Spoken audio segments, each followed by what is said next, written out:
উৎসব আর আনন্দের মধ্য দিয়ে শেষ হলো যমুনা গ্রুপের উদ্যোগে বার্ষিক বোলিং প্রতিযোগিতা 2025। দক্ষিণ এশিয়ার সর্ববৃহৎ শপিং মল যমুনা ফিউচার পার্কের প্লেয়ার্স ক্লাবে 2 দিন ব্যাপী এই খেলা অনুষ্ঠিত হয়।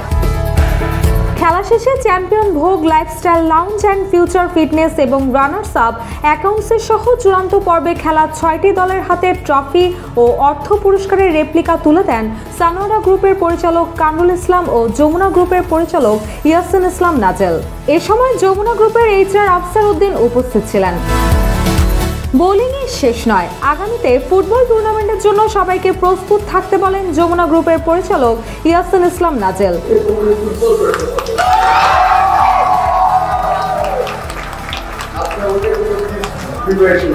আগের দিন যমুনা ফিউচার পার্কের প্লেয়ার্স ক্লাবে যমুনা গ্রুপের 20টি দলের অংশগ্রহণে শুরু হয় বোলিং প্রতিযোগিতা। প্রাথমিক লড়াই শেষে শীর্ষ 2টি দল ওঠে চূড়ান্ত পর্বে। দলগুলো হলো Vogue lifestyle lounge and future fitness অ্যাকাউন্টসে wholesale club, Jamuna fan costing and QC, Hurain HTF এবং অডিট।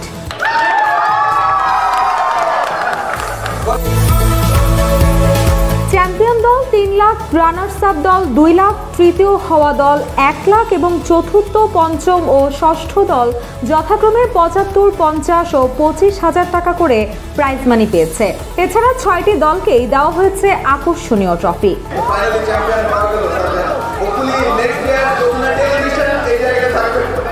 যমুনা গ্রুপের এই সফল আয়োজনে অংশ নেওয়ার জন্য সবাইকে ধন্যবাদ জানিয়ে সানোয়ারা গ্রুপের পরিচালক কামরুল ইসলাম বলেন, এই টুর্নামেন্টে অংশ নেওয়ার জন্য সবাইকে ধন্যবাদ।